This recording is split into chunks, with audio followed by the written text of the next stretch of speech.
Muito boa tarde, Brasil. O programa de hoje não tem outro jeito, nós vamos falar de política, até porque a semana começa para valer na política, é na terça-feira, como hoje. Acontecem outras coisas, na segunda, um encontrinho aqui, um encontrinho acolá, alguma discussão típica dentro do próprio Congresso Nacional. Tem acontecido até nos finais de semana, nós temos visto encontros e mais encontros aí, acontecendo aos sábados, aos domingos. Só ainda não vi pelos tardões da noite, pelas madrugadas adentro. Ainda não estão acontecendo, pelo menos eu não estou visualizando. Mas é uma semana muito complicada, uma semana, eu acredito que de muita negociação, uma semana em que a presidência da República vai ter que se explicar e mostrar para que veio, o senhor presidente principalmente, Congresso Nacional meio que tilintando, devido a uma divulgação feita na sexta-feira. Então, quando o choque já está acontecendo, parece as placas tectônicas, né, que avisam com muita antecedência que vai ter um terremoto. Então, tomara que não aconteça um terremoto político, tomara que a gente não veja acontecendo o que já vimos há algumas décadas atrás. Jânio Quadros, o primeiro, muito preocupante, um momento atual, bastante parecido com aquele, e um momento semelhante também ao do então presidente Fernando Collor, chamando a população a participar e a defendê-lo. Nós vamos discutir esses assuntos. Eu conto aqui com dois cientistas políticos, dois jovens, que acredito até nem se lembrem muito do que eu falei aqui de Collor e muito menos de Jânio Quadros, mas acompanham par e passo ambos o momento político brasileiro dentro da Casa Legislativa, dentro do Congresso Nacional, que queiram ou não, é mola mestra para que aconteça um governo. O governo é um tripé. Temos o judiciário, mas é aqui, nos dois pés que sobram, Congresso Nacional, Legislativo, e Executivo, Presidência da República, que as coisas acontecem mais de perto. Eu quero ouvi-los para saber se os meus temores, ou os temores de muitos que estão expressados na maioria dos jornais brasileiros, se deve existir realmente esse temor. Estou recebendo, mais uma vez, Matheus Leone, cientista político, ele é liberal, formado pela gloriosa UNB, idealizador e editor da revista 21. Seja bem-vindo, querido. Celso, sempre um prazer estar aqui com você, com o seu telespectador, e hoje um prazer ainda maior de estar aqui com meu amigo Murilo Medeiros, que é uma honra muito grande estar aqui com ele. O que é a 21? A 21 é uma revista virtual que eu idealizei lá em 2017, com o objetivo de ser justamente um espaço aberto e democrático para as discussões da contemporaneidade. Então, ali nós falamos muito de política, de cultura, de sociedade, temas que movem a sociedade. Tá bem, obrigado.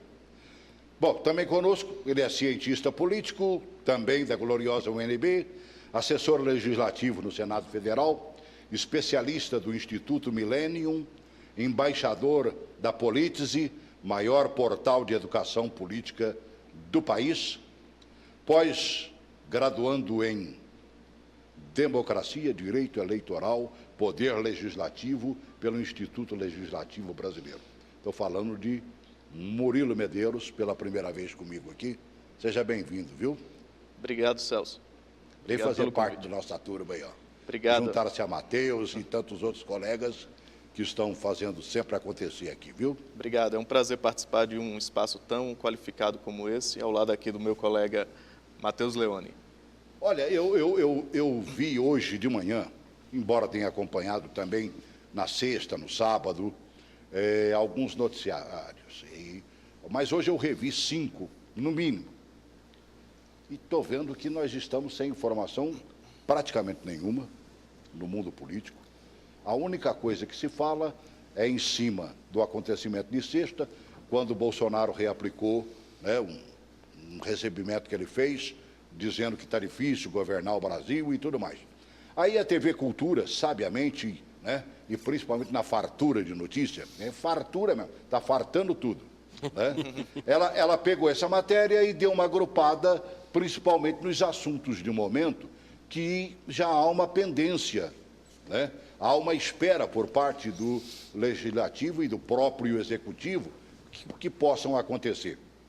Veja aí, né? Vamos botar essa matéria. O Bolsonaro colocou lenha na fogueira e aí já viu, né? Botou o texto de um simpatizante lá que não agradou o Congresso Nacional, muito pelo contrário, deixou muita gente magoadinha. Coloca aí. Escrito por um filiado a um partido aliado do governo, um dos trechos do texto diz que o Brasil é governado exclusivamente para atender aos interesses de corporações com acesso privilegiado ao orçamento público.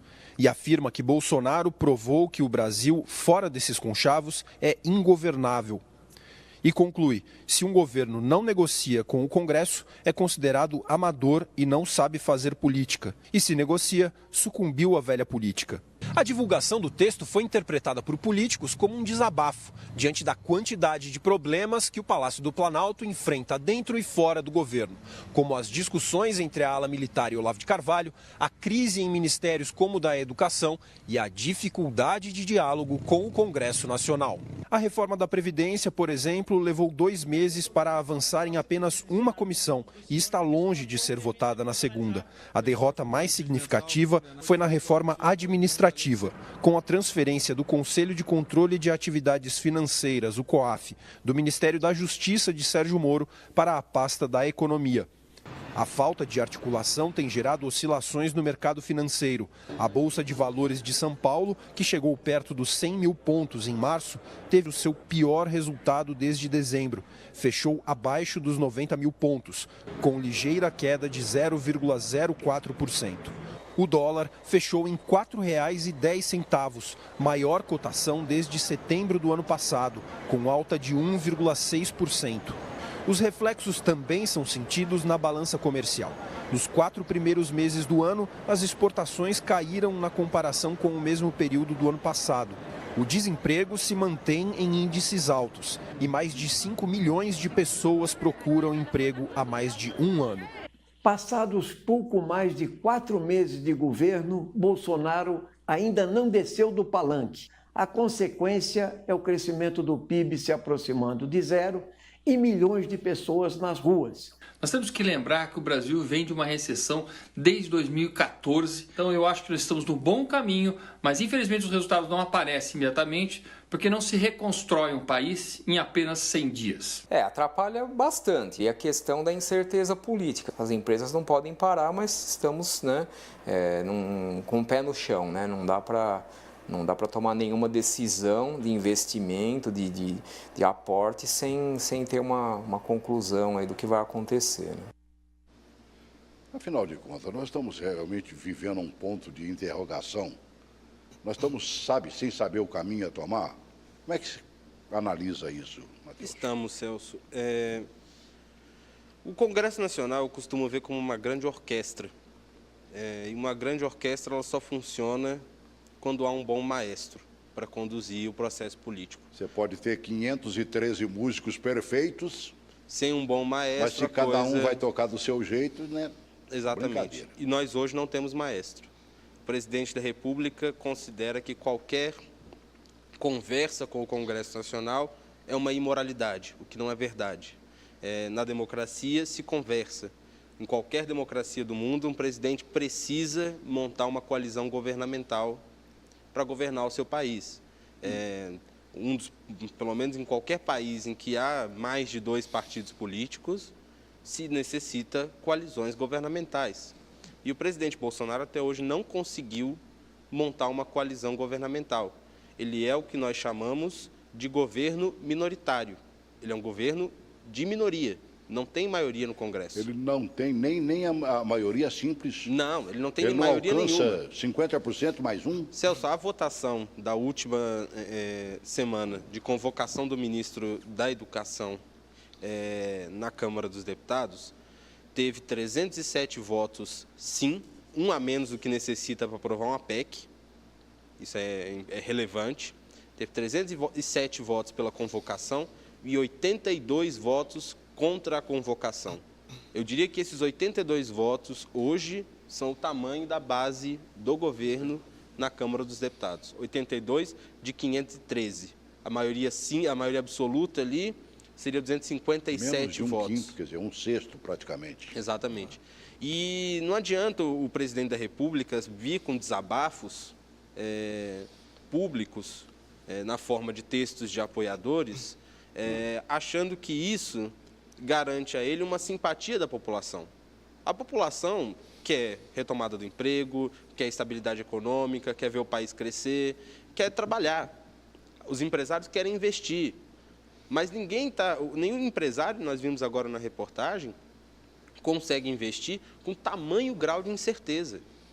O mercado não sabe se hoje... 9 bi a menos de importação, hein? O mercado está esperando. Ao ano passado. Exatamente, o mercado está esperando. Eu tenho vindo aqui no seu programa, Celso, desde a eleição. Nós conversamos aqui na eleição, nós conversamos aqui durante a transição, enquanto o governo estava sendo montado, conversamos aqui durante o começo do governo. Sim. E desde aquela época eu venho alertando que não dava para o governo continuar nesse tipo de discurso, continuar nessa bagunça que está o governo. O governo, sim, é uma balbúrdia. O governo não tem base, o governo não tem diálogo. O governo até ensaiou um certo diálogo em um momento ali no começo, ao apoiar o Rodrigo Maia na eleição, na reeleição dele para a presidência da Câmara. Ali começou a conversar com o presidente Bolsonaro, recebeu os presidentes de partidos, mas aí a coisa parou, aí a coisa degringolou com o presidente comprando briga com o Rodrigo Maia, com o presidente... A coisa toda, não há lideranças do governo expressivas no Congresso Nacional. Agora mesmo se fala muito dessa MP, da reestruturação administrativa, Sim. que tirou o COAF, do ministro Está Moro. para vencer, inclusive. Isso. Sim. Por que ela está para vencer, Celso? Sinceramente, o presidente mandou essa medida provisória logo nos primeiros dias do seu governo, ali na primeira semana de janeiro. A medida provisória vence em 120 dias. Foi se preocupar com essa medida provisória há 3 semanas do prazo de vencimento dela?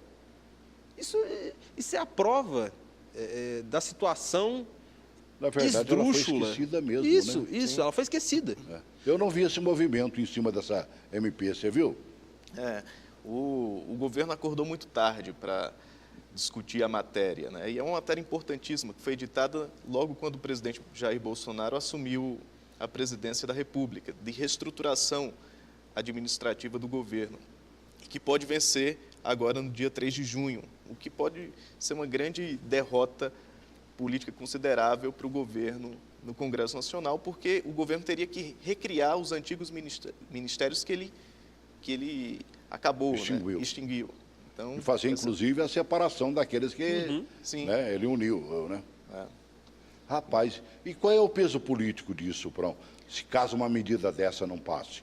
E o Congresso parece que está meio avesso a aprová-la, né? Olha, pode ser, até como o presidente falou, um tsunami, né? Mas eu queria voltar um pouco atrás. Claro. A gente saiu de um pleito eleitoral, né, diante de uma polarização política extrema, com uma crise econômica, uma crise ética, crise na segurança pública e, sobretudo, com um sentimento antipolítica, antissistema. E o governo agora se defronta com um dilema, né? O presidente Jair Bolsonaro foi eleito no segundo turno com 55% dos votos, mas não tem maioria no Congresso. Por exemplo, o partido dele, o PSL, só tem 10% dos assentos na cadeira na Câmara. O último presidente que foi eleito e que teve o partido majoritário no Congresso Nacional foi em 1986, na época ainda do Sarney.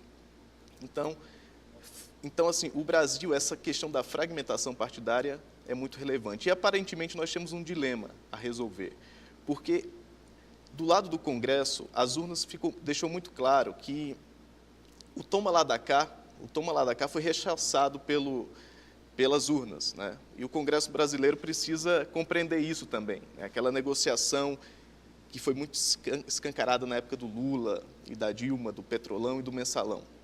Isso a sociedade rechaçou nas urnas. Mas, ao mesmo tempo, o Executivo precisa compreender também que não vai conseguir governar se não repartir poder com o Legislativo, né? Se não repartir recursos com o Legislativo. Formar coalizão não é crime. Em toda democracia moderna, seja na Alemanha, no Reino, na Inglaterra, né? Na Austrália... A Inglaterra está passando por um momento Sim, agora. né? E é importantíssimo você criar uma coalizão, convidar os partidos para compor sua base. Isso o presidente Bolsonaro pecou muito nessa questão da formação da coalizão, por até criminalizar um pouco a questão de formar, de negociar, de articular. Então, o governo precisa corrigir um pouco o prumo para voltar a ter uma folga maior na aprovação de reformas e na aprovação de medidas provisórias tão importantes como essa da reforma administrativa. Você acredita que tem jeito? Eu ainda sou otimista. Eu acho que tem jeito, sim, se o presidente da República corrigir algumas falhas na sua articulação política, se compor uma base sólida, construir uma maioria estável e ajustar o prumo, errar menos, porque hoje o principal líder de oposição ao governo, Bolsonaro, é o próprio governo, né? São intrigas dentro da própria base, são declarações do próprio presidente que têm desgastado muito a gestão. E o que eu acho até curioso, isso até chama a atenção, é a ineficiência da oposição do Brasil, né? O governo está claudicando com várias crises e a oposição também não consegue criar uma agenda alternativa, né? Ainda está com a agenda ainda do Lula livre, na agenda de antirreformas. Então, não conseguem sair, né? Não conseguem também. O governo tem seus erros, mas também a oposição não apresenta uma alternativa plausível para corrigir os rumos. A deputada estadual Janaína Pascoal, que quase foi vice do presidente Jair Bolsonaro, foi a deputada estadual mais votada da história do país. Ela tem tecido críticas desde o começo do governo ao governo Bolsonaro. Aliás, ela não foi vice do Bolsonaro, porque na convenção do partido, ela disse que havia de se tomar cuidado para não estarem construindo um PT ao contrário. À direita, né? Exatamente. E ela ontem teceu alguns comentários no Twitter rechaçando essa manifestação que está sendo convocada, dizendo que isso não tem propósito, que governo não convoca manifestação, isso não tem sentido, e dizendo ao presidente da República que ele tem que parar o drama e começar a trabalhar, arregaçar as mangas e trabalhar. O país não aguenta mais ficar preocupado com o que o Olavo de Carvalho está dizendo, com o que o filho do presidente está dizendo, com o que o presidente está dizendo no Twitter, qual que é o vídeo que o presidente vai botar no Twitter hoje. Isso não é governar. E muito me impressiona, até comentando isso com o Murilo, o presidente Bolsonaro veio do baixo clero da Câmara, passou 28 anos lá, mas sem grande expressão. Mas o ministro da Casa Civil, Onyx Lorenzoni, foi líder de partido, é um homem que esteve na CPI do Mensalão, é um homem que tinha trânsito no Congresso Nacional. Muito me impressiona ele, enquanto articulador político do governo, ser esse total fracasso que a gente está vendo do âmbito da articulação. O ministro parece... O governo está perdido. Na semana passada eu conversava com alguns deputados de oposição lá na Câmara e eles estavam fazendo chacota, no sentido de que eles estavam falando que eles estavam com ciúmes, porque o governo não deixava eles fazerem o trabalho deles, que é o de oposição. O governo estava fazendo o governo e a oposição, e não estava deixando tempo nem para a oposição fazer o seu trabalho. E é verdade. A oposição está basicamente de braços cruzados, sem um projeto de país também, olhando o governo tropeçar nas cascas de banana que ele mesmo coloca no chão. Enquanto isso, o Brasil, a matéria nos mostrou, a economia está...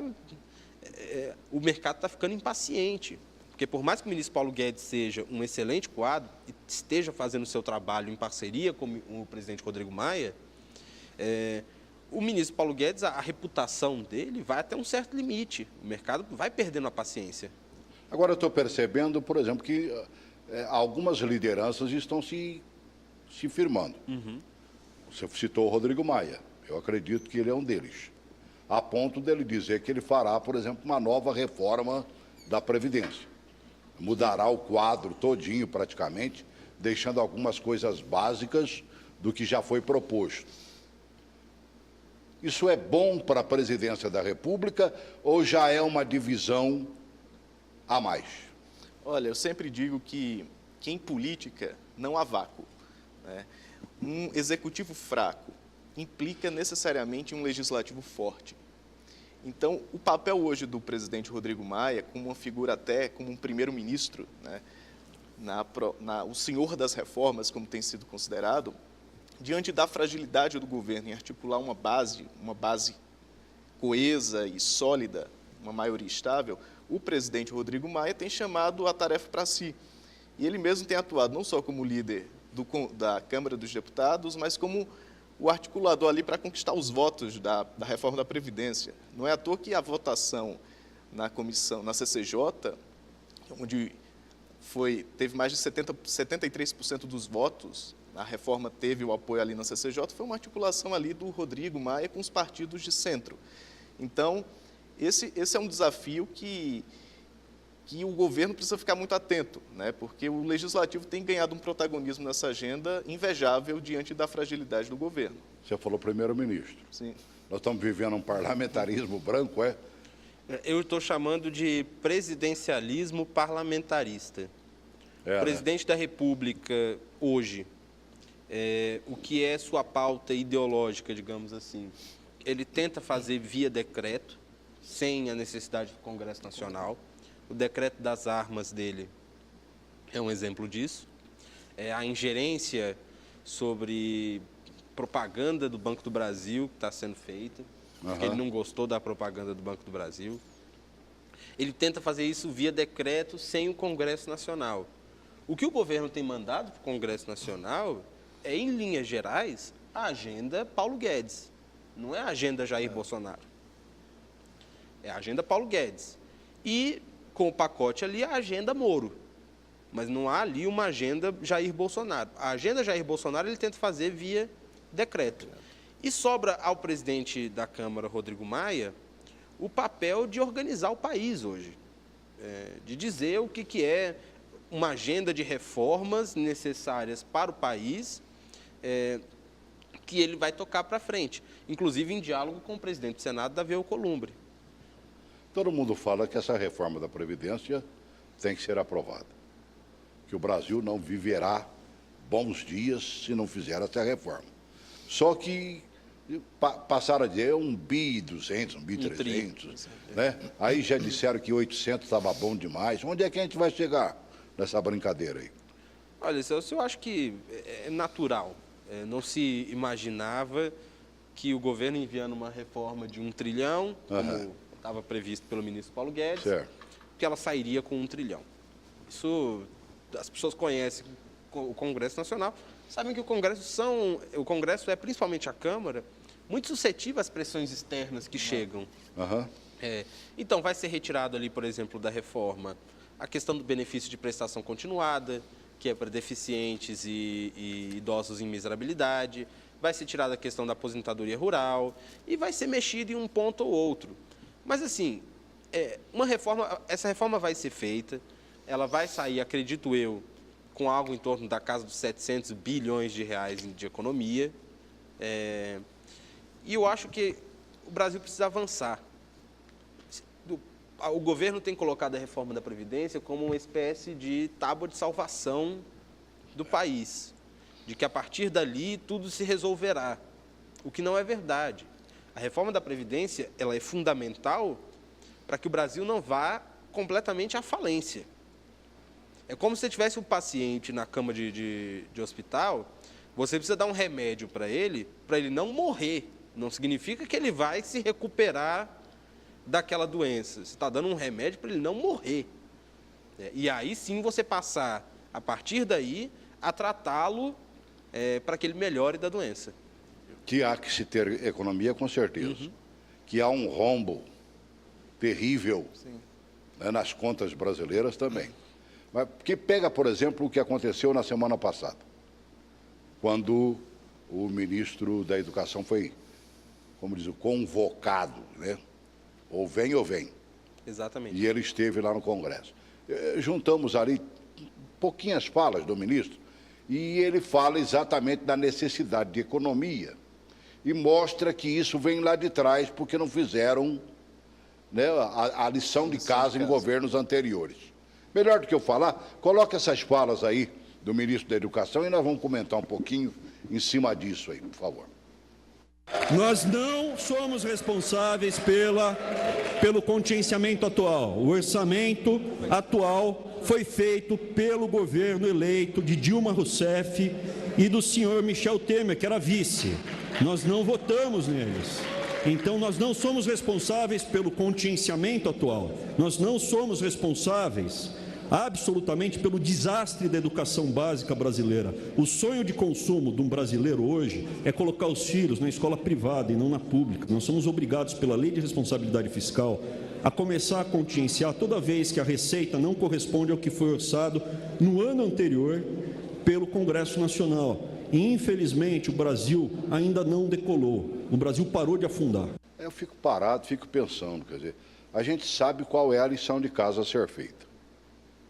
Vamos esquecer um pouquinho ele dizer que foi culpa deste ou daquele outro. Esta lição tem que ser feita. Ou economiza, ou, como diz, vai à falência.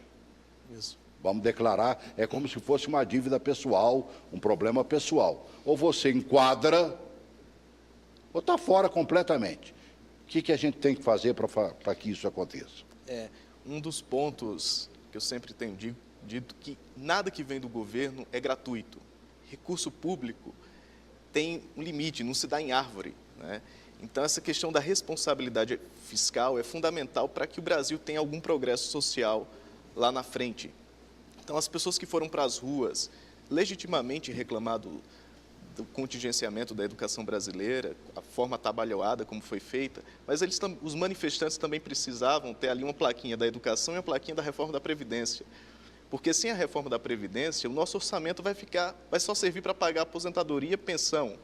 Se não for aprovada a reforma da Previdência até 2024, o nosso orçamento todo, Celso, vai ser 86%, vai ser só para pagar aposentadorias e os investimentos de educação, saúde, infraestrutura. Então, o Brasil precisa fazer uma escolha agora. Que país nós queremos ser lá da frente, né? Um Brasil para se manter uma mesma estrutura de desigualdades como se tem hoje. Eu achei muito interessante, Matheus, uma pesquisa que saiu da CNI, que 2 pontos reforçam muito essa questão da urgência da reforma da Previdência, que é a questão, um primeiro ponto, 71% dos brasileiros consideram que todos, nas regras da Previdência, todos devem ter as regras iguais de se aposentar. Sim. Isso é um ponto importantíssimo, porque é o que a reforma procura, quem se aposenta no setor privado, quem se aposenta no setor público, né? Hoje, um servidor da área da Justiça, com 28 mil de aposentadoria, alguém do setor privado lá com 1.500. Então, há uma desigualdade, né? A nossa estrutura previdenciária... A maioria é salário mínimo. Salário mínimo. E eles ainda querem transformar em menos que salário mínimo. Sim, sim.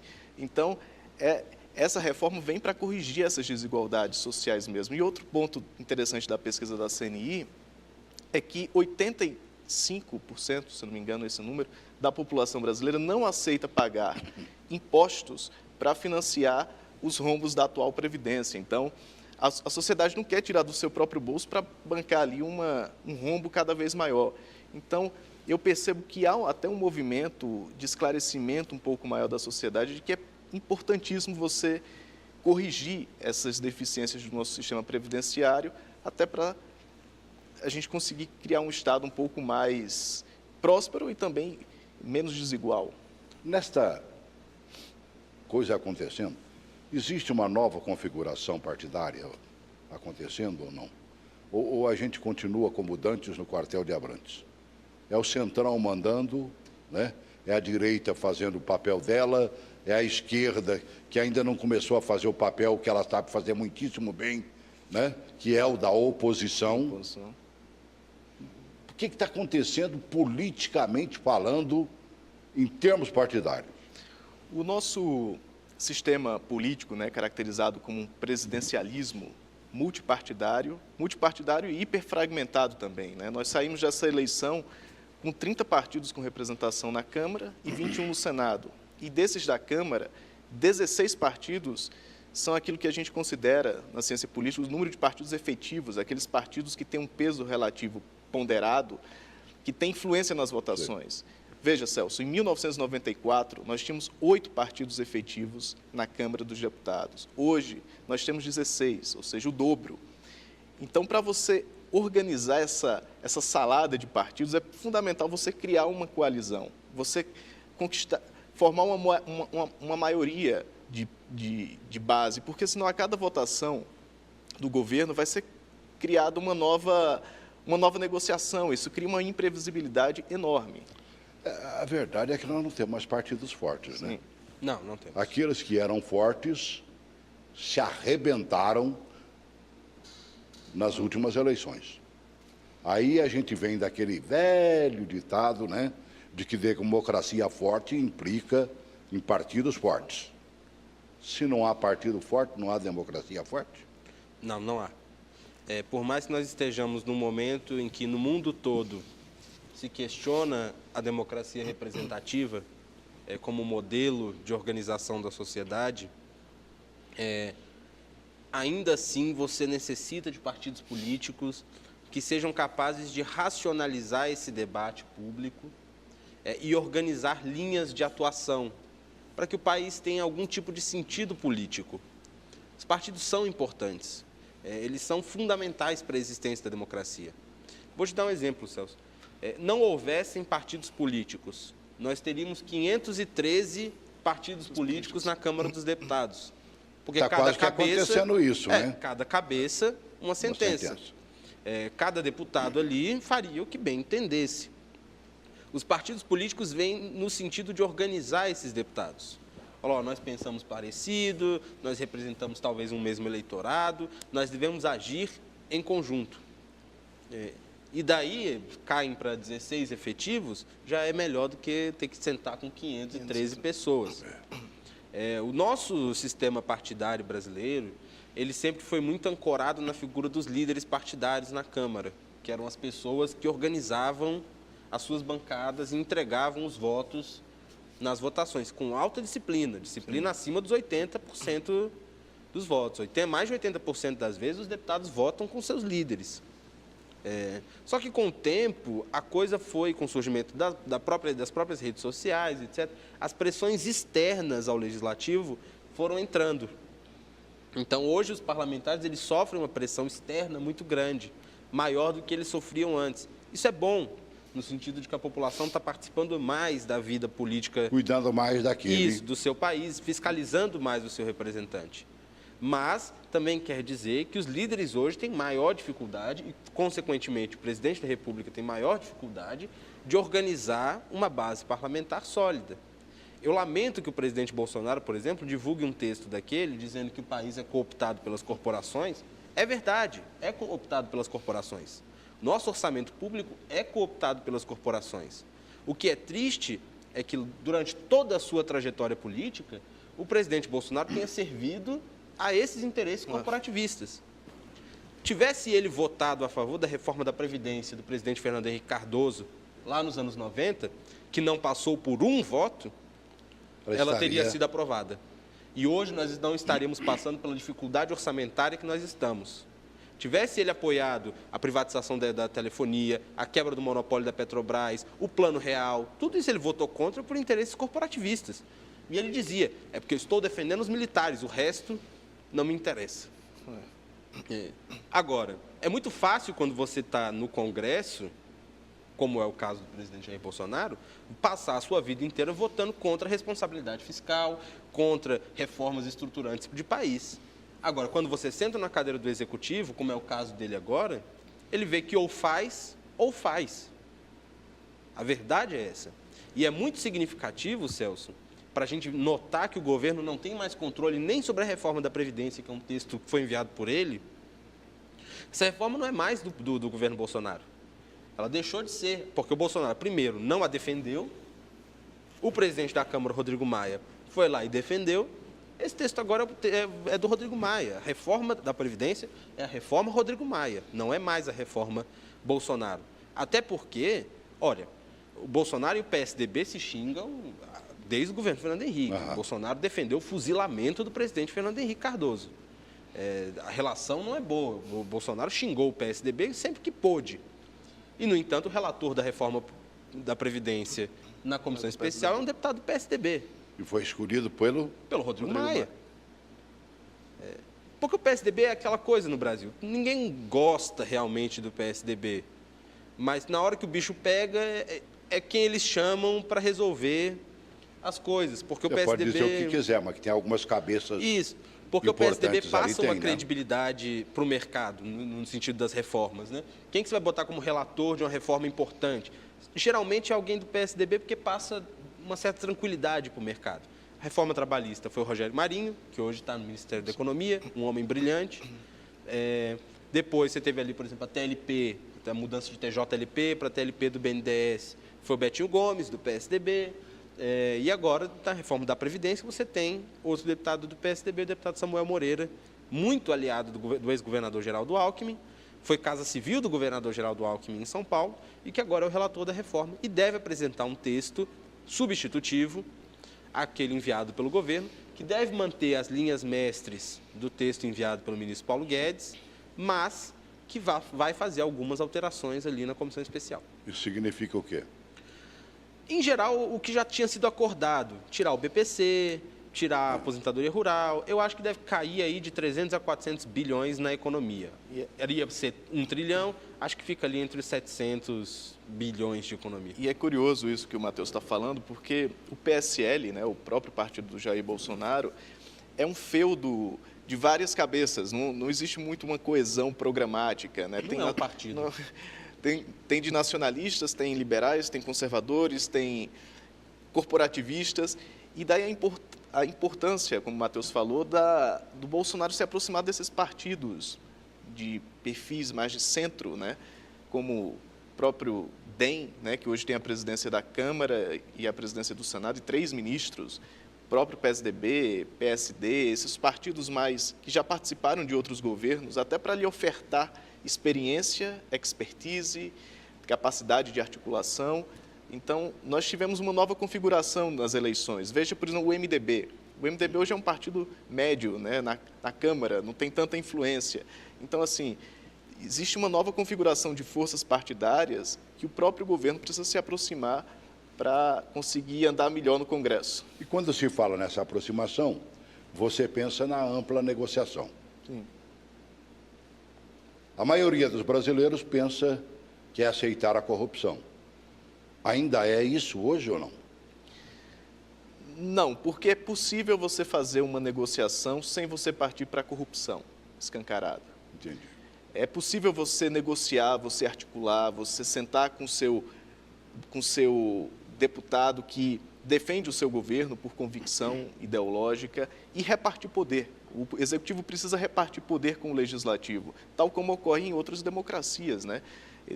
Com sistemas multipartidários, que é preciso você formar governos, indicar, o partido às vezes indicar, sim, um ministério, isso não é crime algum, né? A gente tem agora esse preconceito com a política. Por que é que o político não pode indicar um ministro? Tantos políticos bons que já passaram por ministérios. Mendonça Filho foi ministro da Educação do governo Temer, um excelente ministro.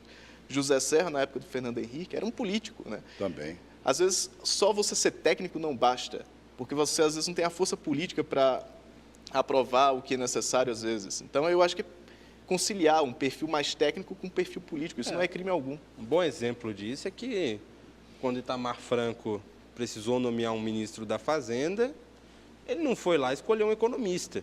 Ele escolheu um sociólogo, ele escolheu um senador da República que tinha ampla experiência política para articular o Plano Real. Fernando Henrique não era economista e foi um dos maiores ministros da Fazenda que esse país já teve. Entregou ao Brasil... Zé Serra nunca foi médico. Nunca foi médico, foi um grande ministro da Saúde. Então, assim, vou te dar um exemplo, Celso. Na última eleição da Alemanha, Angela Merkel não conseguiu a maioria das cadeiras no parlamento. Ficou aquela crise. Chama uma nova eleição, tenta uma coalizão, etc. Ela foi lá e fez uma coalizão com quem? Com o principal partido de oposição a ela. Olha. O Partido Social Democrata Alemão. E aí formou-se um governo E o Partido Social Democrata apoiou por causa dos bonitos olhos azuis de Angela Merkel? Não. Foi porque ela chamou eles e falou, ó, nós vamos repartir o poder, eu quero que vocês ajudem na construção de uma agenda de país, nós vamos negociar alguns pontos aqui que vocês concordam, alguns pontos que vocês discordam a gente vai tirar, vocês vão ocupar o ministério X, Y, Z, e assim nós montamos um governo, uma coalizão governamental. No Reino Unido, o Partido Conservador não conseguiu a maioria no parlamento, teve que fazer coalizão. O Temer conseguiu fazer isso? Não? Conseguiu muito bem. O Temer o presidente Michel Temer tem, né? O presidente um jogo Michel de cintura Temer, político, esse ninguém pode tirar dele dentro da Câmara, principalmente. O presidente Michel Temer conseguiu construir uma coalizão governamental bem razoável.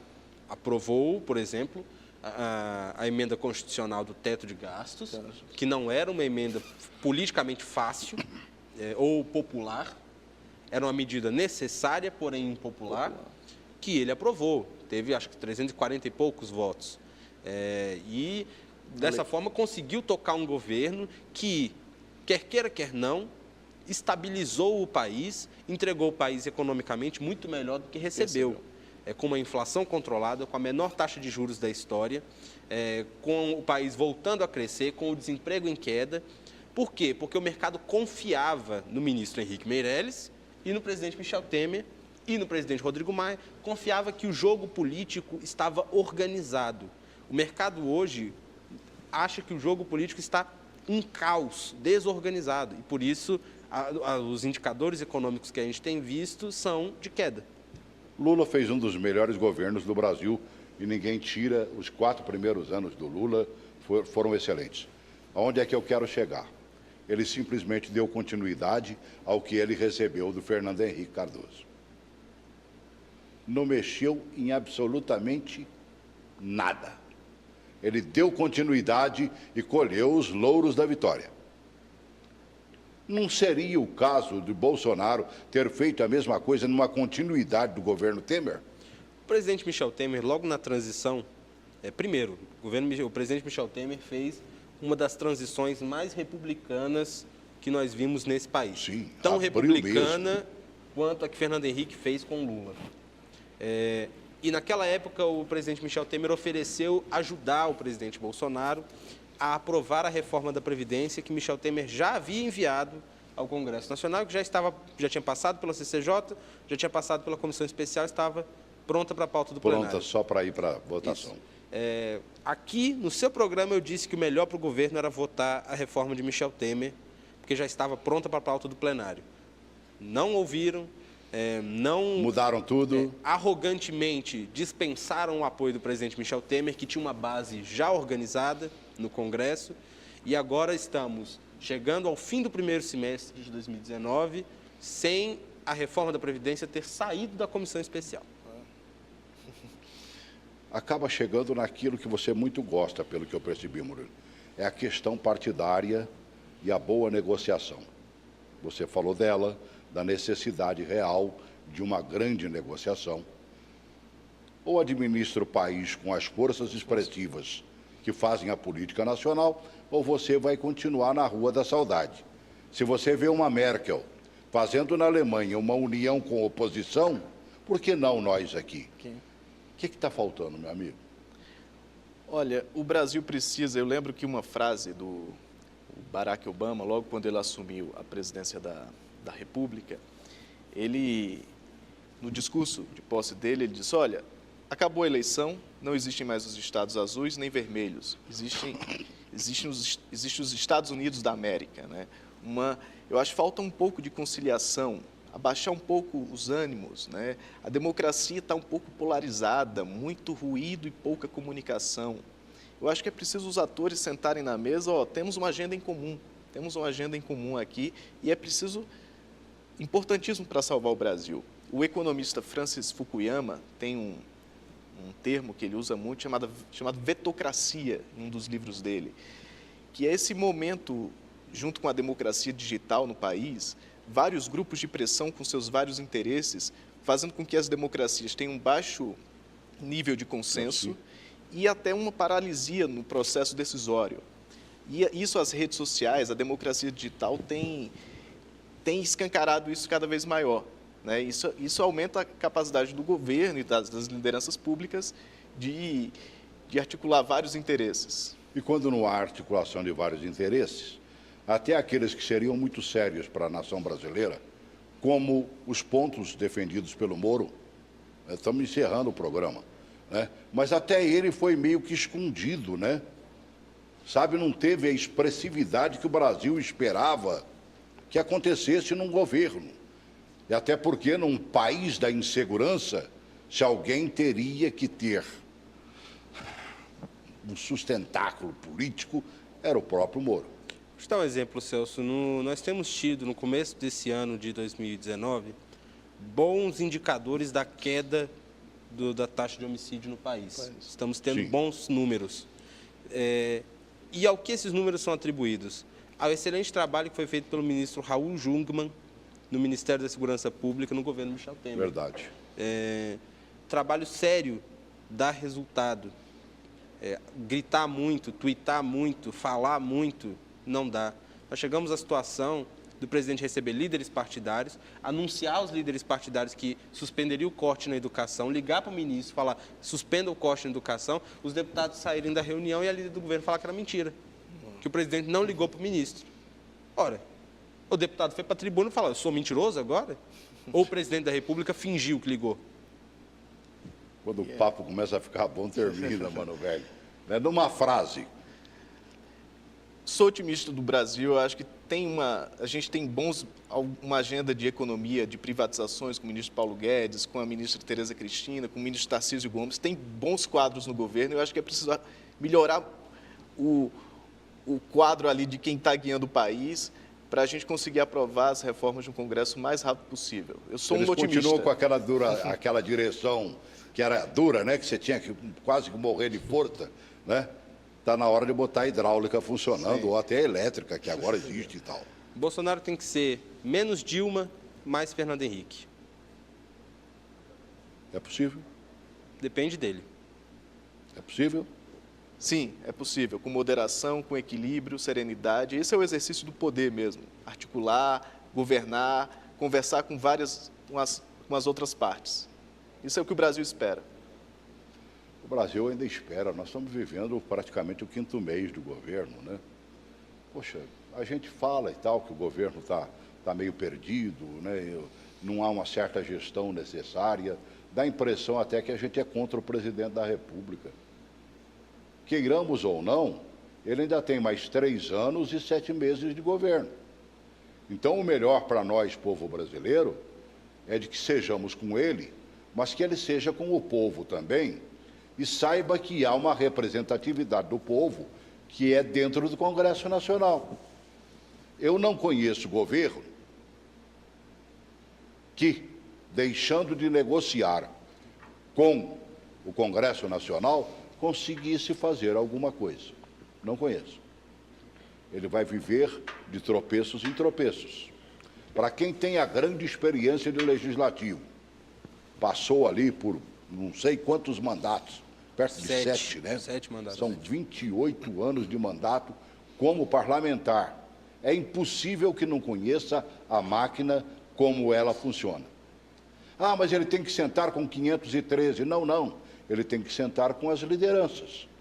E as lideranças sentarão, evidentemente, com os seus liderados. O que o Brasil precisa é sair, sabe, desta impaciência. Eu diria que até um certo medo.